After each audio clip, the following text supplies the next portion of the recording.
nga babonaabona. Yangwa tusale amagezi kati. Omukyala oba omwami, Save a Soul, taasa omwoyo ne Queen Mother. Naawe ali eyo ng'osobola okuyamba ku bantu bano tweyanzizza. Omutima bwe bulamu, amaka ly'eggwanga.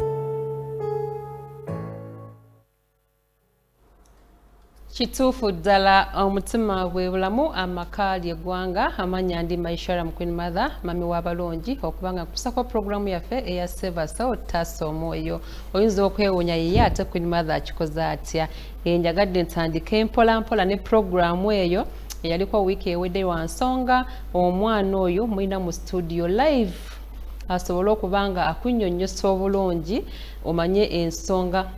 nga bwe zitambula. Ekituufu kiri nti bebi ono basaba tumuyambe tumukwasaganyizeeko. Nziramu beetondera nti ne leero essimu teriiko wabula essimu ya WhatsApp gye twakozesa wiiki eri gye tugenda okubanga tukozesa oba ezo zilamba z'olabaawo wansi gye tugenda okubanga tukozesa okuyamba omwana ono abeere nga addayo okusoma. Gw'atalaba programu eyo ku YouTube channel ya Queen Mother gy'eri ojja giraba. Ate naba gyetegereza bulungi mulina mu studio agenda kubanga atubuulira bulungi nnyo n'obwetaavu bwe. Ekisinga okuluma mu kika kyonna agamba teri yali asuse mu P7 yeyeka abadde yatuuseeyo era ayagala kumenya abalokole bakiyita lujegere. Balota lujegere.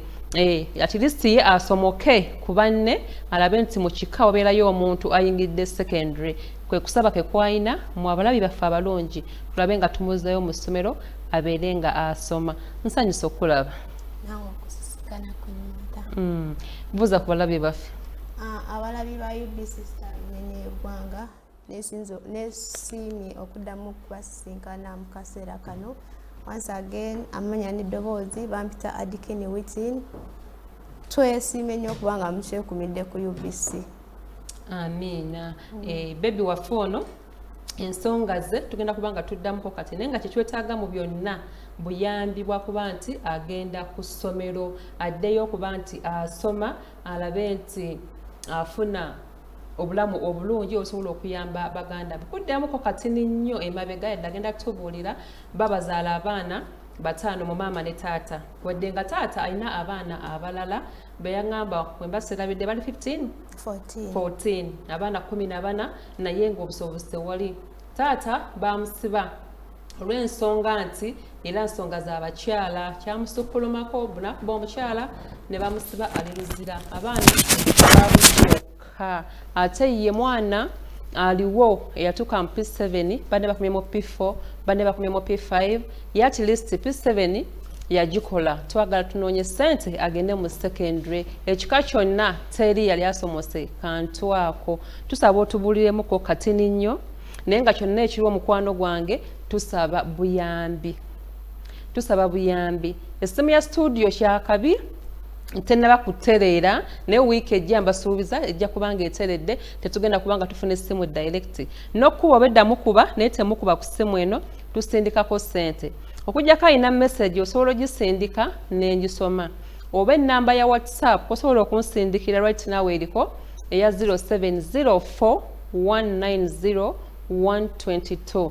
Bajja kubanga bagituwandikira waawo eya 0704 190 122. Eyo WhatsApp message nsobola ogiraba n'engisoma ekyoba otuwadde. Oba oli wa ssomero tweyanziza n'ogamba ogenda mutwala. Oba oli muntu ng'oyagala okubeera naye bwe tuyita amateeka osobola omutwala n'omulabirira. Mwana si muganda. Mwana si muganda tebamulaba gagamba oluzungule nga lungi ate nga mugamba tasomedde masomero malungi. Tukirize nti abantu ba North ne East bakozesa nnyo oluzungu. Waka babeera balwogera so temutuma ssente nga mugamba like a blind kid oluzungu nga alina lungi. Maama yali mu Lugwala, taata yali mu Muteeso. Kati enemi tebamulaba oluzungu lwo aluyinamuko naye nga n'Oluganda alwogera bulungi kuba abaddeko mu Buganda. Abantu baffe babuulireko ku nsonga yo. Usanga aluwalabye olwaleero naaba nga tannaba kumanya kiki weetaaga. Yakaseyunga kesaawe eno ku UBC y'eggwanga asangene amanya n'eddoboozi Adikini Witin analiko wano last time abatasobola kundaba komyewo nate mu maaso gammwe nga neetaaga ku nsonga y'okusoma neetaaga okuddayo okusoma olw'ensonga mu family yaffe teri yasoma teri yatuuka mu P7 naye nebaza mukama nti nze natuukako mu P7 naye kyenziza okubasaba era abandaba ku UBC neetaaga okuddayo ku ssomero nsaba munkwasizeeko gwe wenna alaba eyalaba programu eyo eno era ng'oliko ndaba saawa eno neetaaga obuyambi bwo neetaaga okudda ku ssomero neetaaga okusoma kuira nga nkyagala nsaba buyambi bwammwe. Essaawa eno ddali tebannaba ku moota twakuma okwogerako naawe tomanya oza okuba kati ng'ebiziba bamugjayo tata akyaliyo? Tebannaba. Baali bamusalira? Baali bamusalira emyaka 2 akyali ate nga ne bwavaayo era tulabawo ssuubi ate era nga ne wavaayo tewali ssuubi kubeera already agenda okugenda mukomera ng'era tetusoma era nga tewali buyambi. Omwana ono maama we yafa muganda wa maama we yabadde abeera naye ebweyogerere yamukuumye naye nga ali waka akuuma baana so yeetaaga okuba nga afuna omuntu asobola omukwasaganyizaako abeere ng'asoma abaana abawala emyaka gino abadde agamba kangende nkola ebirala naye omutima gwe awulira nga ayagala kusoma kwe kusaba kwange. Last week n'omukyala gwe nabaleetera ow'omwana eyeetaaga okufuna ebibuuzo bya P7 oyo naye tukyamunoonyeza ssente noono tumunoonyeza ssente kyonna ky'oba oyina singa buli omu atuwaayo omutwalo omwana ono tusobola okugamba nti katusonde ssente taamu eno oba taamu ejja oba next year addeyo asome kuba kati ebyetaagisa ng'oyingira essomero biba bingi. Gwe mulanga gwensindika eri buli muntu alaba programu yaffe eya Save Us All Taasa Omwoyo gwe yasobola okusoma yatunnyonnyola n'atugamba nti yayingirako obwawusigaalo yabukolako nalaba nga byagaana ate nga tayagala kwonooneka ebbanga lyamaze ne byeyayitamu byagala otubuuliramu ku gwe ataabiraba byali bingi ku mwana omuwala byayitamu yandibadde ng'alina omwana naye olw'okuba nti ali focused obwongo bwe bumugamba olina okusoma awuli yayagala kumenyawo omuzimu ogwo lwaki ewaabwe teriyo omuntu yenna yali asomose P7 in fact yali agituuseemu yakasooka ogituukamu so basaba tumuyambe tulabe nti afuna ssente addeyo asome era nga nkyayongera okukoowoola secondary school zonna eziri eyo esobola okumpa ku basary bakwano tuzeetaaga kuba abaana abenfuna aba secondary bo sinnafuna busoboziwa bwe mbateeka. Bato abo bali kuki mpozi gwali first born second born mukulu waali kuki ne bato abo bali kuki? Atasobola kutulaba last week fewaffe batuzaala abaana 14 naye nga ffe batuzaala abaana twali 5 owokutaano last born mami waffe yali amuzaala teyasobola ku mpozi yafa mami yafa azaala last born wammwe? Mami yafa azaala last born waffe bwekityo ne tukula nga tuli baana 5 tetukuze na mami waffe tetusobodde kusoma era last born ojo eyaviirako mami waffe okufa saawa eno wenjogerera ali buyukwe senga waffe yamulina then kati fe abakuzeekuzeemuko nze nababulirako ne mbagamba nti najja mu Kampala nga nze kunoonya ssente okola bwawusigaalo kunoonya ssente nzireyo ku ssomero nenkola ne mbabulira nti we nakola omwaka omulamba tebasobola kunsasula era nenvaayo engeri gye nalimu eshalo nga we nabanyumiza nti navaayo nga nzize kubeera mu mbeera nnungi nga we nabagamba nti eri twali tetulya nga nzize at least nkola obwawusigaalo oba naafuna we neebaka nefuna ekyokulya nenyambala saafa nnyo ku kya ssente nenkola omwaka mulamba ne batansasula nenguma neŋŋamba oba osanga omusajja ali ennyula nansasula naye munayi ne bigaana nenvaawo nga we nabagamba neneeyongerayo emityana nenkola nenfuna ssente zange nenkolayo emyezi 2 naye nga we nabagamba emirimu tegyali myangu naye ng'olwo lwonna nfuba ndabe at least nyigirize nfune ssente nzire ku ssomero nenkola ne bigaana banaye nzize mu maaso go nate mu maaso gammwe abalabi ba UBC ngamba koowoola ngamba saba obuyambi bwammwe ngamba kaabirira singa kisoboka naali kukamidde n'okukamira ku mabibi gange banaye neetaaga okuddayo okusoma neetaaga okusoma banaye kanfukamire wekibanga kyetaagisa ebyuma tebirina ebikugaanisa kamera ejja kgenda gwe wenaalaba UBC star munyenye eggwanga ng'ondaba mu kaseera kano oba oliwa nga programu yange ekutteko ng'owulira ddala kituufu ekutteko nkusaba obeeyo nyambe ontaase onzije mu mbeera eno neetaaga okusoma neetaaga okwongerako ku famire yaffe nga nabagambe baana 14 waffe teri yatuuka mu P7 nga nkyogera amazima nze katuuse mu P7 neetaaga okusoma neetaaga graduate nga mpulira muli nkyagala neetaaga okuddayo ku ssomero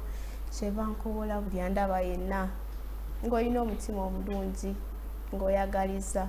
nkusaba onyambe kusaba ontaase nkusaba onkwasizeeko Mukama ajja kuwa ky'osinga okwagala kyensinga okwagala okuddayo okusoma kubanga ndaba sirina kyendi mu kaseera kano sirina kyendi nga sisomye future yange yonna nkiraba mu kusoma naasiima nnyo ng'owulidde okusaba kwange naasiimira ddala era nsaba Mukama gwe wenna alabye puroguramu eno ng'olina ky'onyambye nsaba Mukama akuddizeewo nsaba Mukama akuwe by'osinga okwagala neetaaga obuyambi bwo. Good mother. You can say it. Omwana muwala ensonga ze ndowooza bambi muziwulidde bulungi nange nnyongera okusindika omulanga mbasaba bamukwano ngenda kubajjako essimu sosobola kubanga mbakwata essimu gyetaddewo awo osobola okukozesa WhatsApp oba okusindikako message tunoonya ssente omwana ono tulabe nti agenda mu ssomero ayagala okunkubira twogere direct ogenda kunkubira ku ssaawa nga zimaze okuwera 2 awo nja kubanga nsobola okubanga nkwata essimu ne twogera but right now enamba eno mukwana ali mu kukuba kyobula ndi mukubajjako sisobola kubanga mbali receiving olw'ensonga nti ojja kubanga tompulira bulungi essimu eyo tuteekedeko kyonna ky'olina tulabe nti tumuteekayo addeyo asome alina kyowabula alina kyoyagala okutugamba ojja kubanga onkubira nange kinkola buba mukwano kuba nti tetusobola kwogerezeganya right now ku ssimu naye nga tusobola okubanga message nja kusobola ogisoma giwandiike gwasomera ku WhatsApp oba text ku namba zonna z'olabaawo ye message esobola okugisoma nemmanya kyobadde otugamba eya mobile money yo teekako era nja kubanga nsobola okulaba amannya ago ngasoma buli muntu abanga tuwadde akasente amannya ngasoma n'omanya nti munnange akasente ko katuuse mukwana alemedde ku ssimu muzikuba naye ndimubanyonyola ti essimu eno sigenda gikwata kati nga nkyali mu studio olw'ensonga nti ojja kuba tosobola kubanga twewuliziganya sinyomye buyomi sibanyomye kuba ate nze ndi mu kubasaba wabula tujja kubanga tetwewulira katulindeko wiiki ejja eya studio ejja kubanga eteredde tujja kubanga tusobola okubanga twogera bulungi nyongera nange okusaba nkoowoola tuyambe omwana Adikini Witini addeyo asome ayagala kusoma alabanga alina okuyamba banne nga watunyonyodde mama yabazaala abaana 5 era nga mami waabwe yafa nga azaala last born waabwe right now last born ali how old? Last born ali 5. Last born alina emyaka 5 mama gwe yali kanga azaala ne banne bonna tekuliiko asoma naye ye asobedde otuukako mu P7 yatuula P7 which year was that? 2022 yatuula P7 n'esente katuli mu 2024 25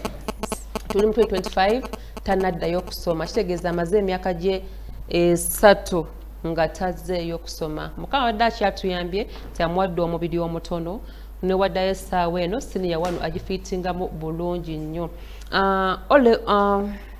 P7 wafuna first grade second grade yafuna second grade kitegeeza asobola okuddayo asobola okufuna secondary school nemutwala n'asoma ngenda kusaba waliwo omukyalo yali ya primary still waliwo yatuwadde basade ku mwana wa last week naye yali ya primary naye mbadde nsaba asobola otuwa ng'otuwa ku secondary omwana ono addeyo asome nja kusanyuka nnyo abankubira sibanyooma wabula essimu sobola gikwata mu kaseera kano nja zikwata nga mmaliriza sho tulabe ekyobadde oteesa ndi mu kubajjako temugamba ate Queen Mother akikoze atya naye ndi mu kwogera ndowooza mumpulira nti essimu eno sigenda sobola gikwata right now nga kyali kumpewo wabula wenjivaako okusaba nga ziweze 2 nja kuba nsobola ogikwata wabula kyotuwa kyonna ku ssimu right now akasente ko teekako message ky'oyagala okuŋŋamba ku ssimu kiwandiike ku message yenda kubanga nsobola okubanga message ezo nzisoma ku namba ya whatsapp mutekeko enamba eri mu black okuli ekigambo essimu eziri wansi right now teziri ku whatsapp waliwo abantu ne bagamba kunyuma tusoma messages zaffe naye ng'ate zino enamba eziri mu red right now essimu eno teri ku whatsapp essimu yayo tenaba kutereera naye nga tujja kubanga tugitereeza naye eddeyo ku whatsapp messages nzaagala ku ssimu eyo gye mulaba eya 772 190 122 kwe batadde yes kwembeera musindika message ezo naye nga kyonna ky'otuwa mukwano bebi ono twagala tumuyambe addeyo okulaba nti asoma Wutin kasooka otubulira embeera n'obulamu gy'olimu essaawa eno. Ate by the way munansonyiwa naye nsooka okujjukiza abalabi ba UBC Star nti seetaaga bufumbo ate seetaaga kola kyenjagala kwe kuddayo okusoma. Queen Mother ogambye okujjukiza ku bulamu bwe ndi mu ssaawa eno nga nabagamba luli kati ssaawa eno ndiwa mami wange muganda mama mama wange yanina mu kaseera kano naye ng'era naye nali namugambako ku nsonga y'okusoma nga talina busobozi era nga tasobola kunzizayo ku ssomero nansponsoringa nga tekisoboka tekisobokera ddala kati obeera ewaka n'okuuma banno nagenda n'akola ne mukomawo n'akomawo alina abaana waka era nga abadde agenda nanoonya akasente akanaatubeezaawo kati nze nensigala ewaka n'abaana naye weekend yonna awusa zibadde zimuluma abadde takola kati era muleseyo ewaka. Mu kyalo tebakyabawulizaako eri mu kyalo dadi gye yava? Mu kyalo we nagenda okujja mu kibuga nali sinaba kuba na simu, esimu ngifunye mapeesa sina smartphone ngifunye mabegako waneeno nga neetaaga bawulizaako kati mpulizaako muto kubanga basigalayo babiri be baliyo mu kyalo senga waffe yabalina naye nabo embeera mbi wali akasomo ka gavumenti ke basomeramu naye nga ne school fees era agaana era abula abo ababiri abato abaliyo mu kyalo. Ono ali mu baby ali mu middle ono wa 5 years? Owa 5 years ali mu middle. Era nga olaba 5 years yali badde ali walako naye ngeri school fees gye yabulanga gyasomanga n'atuula sente nezibula n'atuula ebityo kati then oli omulala amuddako ali mu pittu.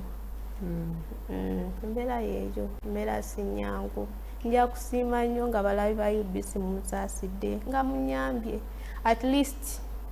nga nze ninako wentuuse kuba ndaba nze wesivaayo wesesitula wesisoma wenemerera okubaako wentuuka baganda bange nayo bagenda ba wansi kuba wentunatuna nendaba mu baana 10 n'abaana kitaffe be yazaala mu bakazi ab'enjawulo teri agenda kuvaayo teri agenda situla banne yensonga lwaki nze njagala nsome mbasitule kuba nina omutima ogwagaliza era Mukama wanannyamba nga twegase wamu n'abalabi ba UBC nja kuyamba baganda bange ekyo nkibasuubiza kandi kibasuubize kubeeramu abagenda okunyamba. Nja kuyamba baganda bange nja basitula nja kuba okulabika nga mbatuusako we mbatuusiza. Kati ate otubeera n'amulabi n'atugamba nti nsobola omuwa ekyokukola fanya ogabi right now toyagala kukola naye asobola okugamba katupulaninge because katugenda mu second term netugamba guno omwaka katusooke tufune oba oli akuwadde ekyokukola nga kuliko kasente akawerako nti tutegekere omwaka ogujja kuba engeri gyoli nti oli focused so nti onookola gino the 2 terms tosobola okulemerera okugamba nti ojja kuva ku byokusoma ekyo kiri kitya kuba manyi bo ngenda kubafuna agamba nze obutasobola muweerera naye nina omulimu oba njavuga omusasula emitwalo 2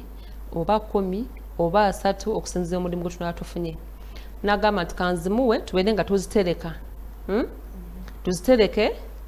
tumaleko taamu tulabe tetuyingira omwaka ogujja ekyo kiri kitya bomba gobanga bankubidde Queen Mother kisinzira mulimu ki kituufu bwe kikulu kisinzira mulimu ki kuba oli ayinza okumpitanga ngamba kola waka abaana akoowa obalera nakoowa oganyiro n'abaana okuva obuto bwange bwonna yes njagala abaana era mbagayira ddala naye kati nako okola emirimu gyawaka egyo tuyinza okufunawo nga tewali baana oli akulesewo mukuumira nnyumba ye tekyali badde kibiine ene tusiba tusobola okukola research emala kuba omanya eriyo abantu nga bambi balungi ng'oli ena house manager nga ddala nga babayisa bulungi nagamba omuntu nokambere naye naye nga gwona tageti yo nomanya nti kati omwana affe ntumukuwadde but akasente ke watulina focus lwaki akoze omulimu guno asobole okuba nga afuna naye ng'ekisinga obukulu awalabye abalungi bambi yeetaaga kusoma tumukwasizeeko tufune akasente tulabe nti addayo mu ssomero asome eyakatweyungako oli ku puroguramu yaffe ya sevasa otaasa omwoyo ngeri olinaga maisha Queen Mother mami w'abalungi okubanga njikutuusaako puroguramu eno tufuniramu abantu ab'enjawulo abalina ebizibu eby'enjawulo lwansonga tetwagala mwette tetwagala musafukweti ngena bizibu obeera ekizibu kikutuulire bakusange ng'ofidde ne mu buliri olw'okubanga otidde okukyogerako booti okukyogereramu tebana kye bagenda kuyamba naye obanga tusimanya abantu nga bano n'abayo n'agamba nti kanjogere ekintu bwe kiti ndabe nti nfuna obuyambi era nga bambi mbeebaza nnyo abalabi abalungi abatuwa mwenna kyemusobola okubanga motowa naye mukola bulijjo mbasaba omwana ono tumukolere ekyomuwendo tulabe nti addayo asome kyonna ky'olina ekikumi ky'olina obusobozi bw'osoboddemu oyinza okuba nga olabye sheeno kati gwe tulinaako kasente naye ennamba zino zigenda sigalako nkusaba kuba nga tumaze twogere kuba sobola kwogera right now fenna ku ssimu mukuba naye sibanyoome sobola kukwata ssimu mu kaseera kano ezo essimu eziriko wabula studio line weneddako tujja kubanga tusobola okuba nga twogera nga tuwuliziganya bulungi kuba nange njagala nnyo okubeera nga mbawuliza essimu zino era mwenna bali mu kunkubira ngenda bakubira nga mmaze essimu ndi mu kuziggyako nja bakubira nga mmaze ndabe kye mubadde muŋŋamba kirungi nnyo mwagala okuteesa ebiteeso byammwe n'abali babiwulire nange kyenjagala naye essimu eno entono enaagikwata kigenda kukola makulu kuba tuwagane bannaffe abalala babeere nga batuwuliza bawulirize ebiteeso byammwe ekiriwo kubanga mutuwa ku kasente tulabe nga tusobola okuba nga tuweerera omwana ono addeyo asome maama we yali mukyala mu Lugwala era yafa n'abalekanga bato yafa azaala lastborn waabwe bali abaana 5 naye okusoma kwagaana olw'ensonga nti ne famire tetajavaamu nabo tebeesobola village eririddawa eyadadi waffe eyadadi fetukuze tumanyi buyukwe bakuze bamanyi buyukwe ewa maama mu programu yasooka yatugamba maama yali tebakulira nnyo bukojja babaleka mu famire olw'ekuba nti maama ye tebaali tebamusiimye eno n'abaana alinga tebabakkiriza kugenda sayidi ya maama naye oluvannyuma banoonyako nga tumanyi nti bulijjo muganda maama waavaawo baganda ba maama bano baagala nnyo okumanya abaana b'abaganda baabwe gye babeera bali tekiri nnyo ate nga ku baami nti omwami ayinza okufa basenga ne batafaayo nnyo okunoonya baana bano naye ate bamaama mukama katonda yakateekamu tonyo abaana b'abaganda baffe abawala dani basenga okunoonya wabataata okunoonya abaana ba muganda waabwe singa aba yafa era ensonga lwaki maama woono yadde baali bakula tebabakkiriza genda bukojja ati yagamba kanfune omwana wa muganda wange mbeere nga nsobola omulabirira n'atuukako bwe yatuuka neera akasente ne kagaana bwe mulanga gwakuba tulabe tubeere nga tumuyamba addeyo asome kyonna 10 ky'olina gwalabya sho ng'obudde tonagitegeera bulungi osobola osanga programu yasooka nene egendagendayo ku Monday ku YouTube channel ya Queen Mother Productions Yugi, oba osobola ogenda ku program ya Save a Soul era ku YouTube ogenda kubanga programu zino oziraba, osobola okunnyonnyoka omanye omwana gwenjogerako yafaanana atya, story ye eri etya, manyi oyinza okubanga oguddemu ngwe nga tonnamanya kiki ddala kyetwetaaga, ate nga obudde buyinza obutasobozesa kubanga tumalayo byonna tusigaze eddakiika 10 tusityabya nakuwera tubeere nga tuggalawo sheeno. N'ekikulu kya byonna kubasaba njagala mu ddakiika ezisembayo addemu briefly otemetemamu katini waliwo ayinza okubanga badde yakatuuka ng'asobola okutuwa kasente ke. Eyakatweyungako okusaawa eno yongera okujjukiza amanya gange nti Zadikini Witini era nga ndi maaso gammwe nga teri kirala kye mbasaba ab'emikwano, saba kuddayo ku ssomero, neetaaga sponsor impita aliyo yenna ng'osobola okunsaponsalinga, ng'osobola okunnyongerayo n'emisomo gyange nange ne mbaako wendi, nja kweyanza nnyo era nsiima. Nga we nabagamba last time we twali wano eno ne mbagamba nti mu famire yaffe teri asomye era sisuubira nti wali agenda okuvaayo nga nze we navaayo. Kyova mbasaba bannaye nja basaba kimu, nja kwongera obbasaba kimu, neetaaga buyambi bwammwe, neetaaga okudda ku ssomero, neetaaga okunkwasizaako, neetaaga okumbeererawo. Kaseera kano n'ebigambo bimbuze naye nga nja bakabirira nga mbasaba buyambi bwammwe gwe wenaaliko ssaawa eno andaba ssaawa eno, oba gwe yakatweyungako oba gwe abadde atugoberera, kusaba kimu buyambi bwo, nja kusiima nnyo. Ebyo bibadde ebigambo bya Debbie Wafono. Thank you so much Queen Mother for hosting my girl, and we pray for all the best. Within we are here watching you live. Big up to you. Ndozo ne mama gobeera naye yatusindikidde message. Waliwo n'ono atusindikidde nagamba Queen Mother webale kuweereza mukwano, webale kuyamba bantu batalina busobozi. Tusaba Katonda naawe akugabirire obeere nga akumalira ebyetaago byo. Witini ngenda muweerezaayo emitwalo 3 olunaku lw'enkya. Tweyanziza nnyo, tweyanzeege. Naawe atalina osobola okugamba nti ngenda kubanga mpeereza ssente olunaku olw'enkya. Message ate kati ziika nnyingi ate ng'obudde tusigaze eddakiika ntono nnyo. Amanya gange nze Amina nga nsinzidde Ndejje, neeyanza nnyo neeyanzeege. Nkweyanzizza nnyo nkweyanzeege olw'omutima omulungi. Webale kufa ku banaku, katusabe Mukama akuyambe. Witini ngenda muteekerako nusu kasanvu ng'era kagenda kujja. Tweyanza nnyo, tweyanzeege mukyala Amina, tugenda kubanga tukalindiridde. Amanya gange nze Mase nga nsinzidde Luzira. Kibi nnyo omwana omuwala ng'oyo ku myaka gye okubanga ayagala okusoma nga ffe abamu twabawuwa ne ssente ne bazireka ku masomero ate nga weeziri. Kale n'otunuulira omwana alina omutima ogwagala okusoma alabirire banne naye nga obusobozi tebwaliiwo. Queen Mother ku Monday nzija ku ofiisi yo ndawe tugenda okukikwasaganya. Neeyanziza nnyo mukwano, ngenda kubanga nkulindiridde mukyalaani, ngambye mukyalaani Mase, ngenda kubanga nkulindiridde mukwano. Weebale nnyo, weebalire ddala. Queen Mother yebale kuweereza. Omwana oyo yeetaagira ddala okuyambibwa. Kituufu obufumbo n'ebyokukola yandibiresenga bw'atabyagala. Tufube kumunoonyeza ssente asome. Kyekyo omukwano kye tuliko era tusaba mwenna message nja kubanga nzisoma, nja kubanga mbaddamu, nja kubanga mbawuliza, wabula akyalina kyotugamba tugenda kubanga tusiibula tubeere nga tujja kubanga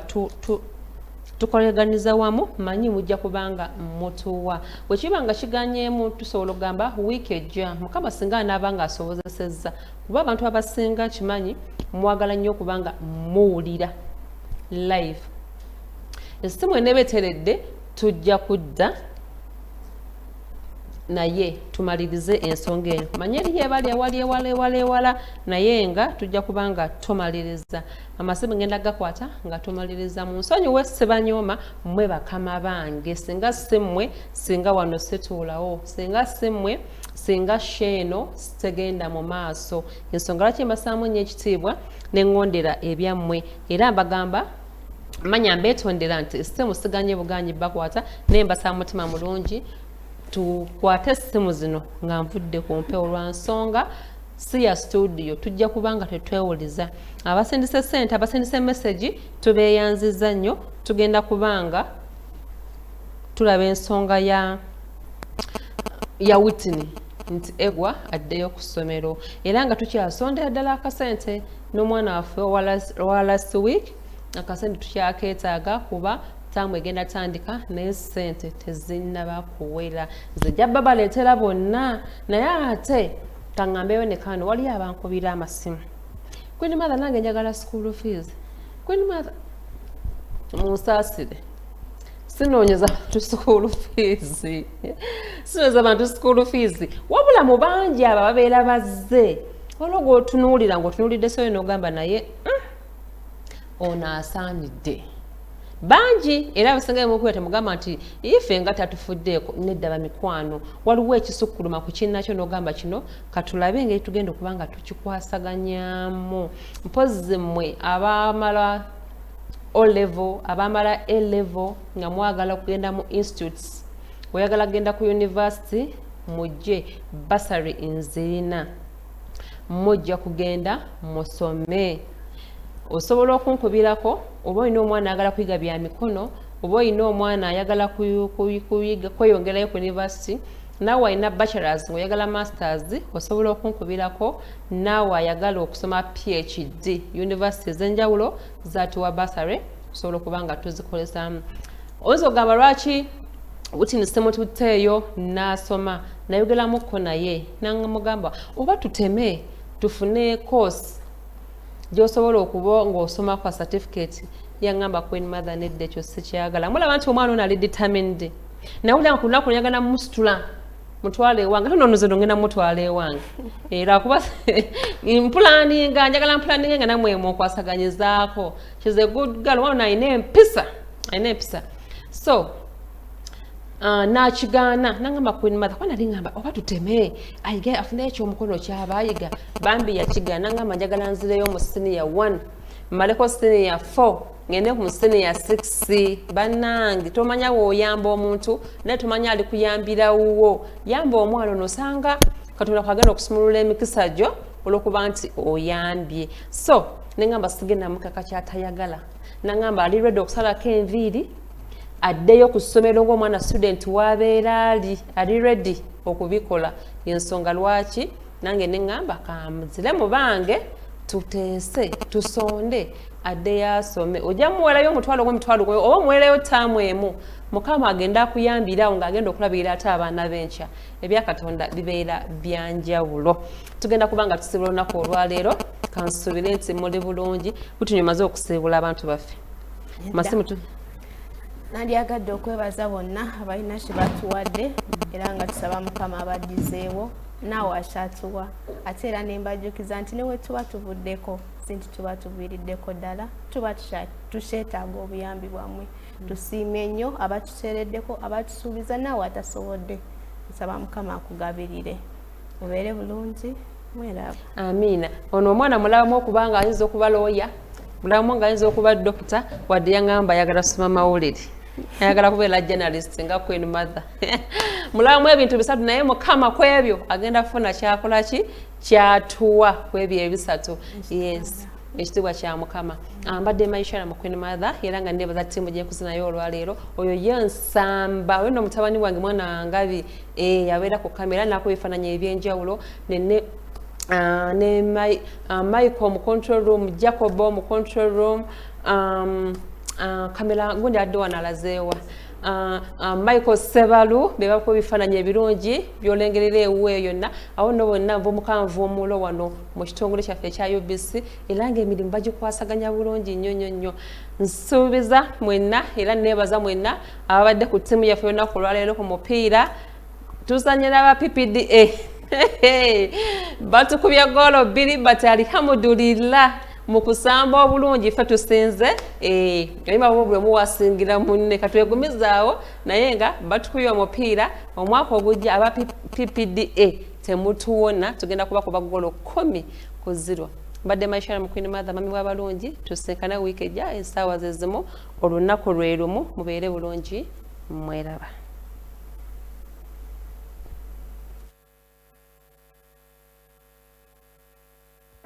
Oyita mu kusoomoozebwa ng'obulidde okwogerako naye waakiri omutima gukakkane tofiira mu nju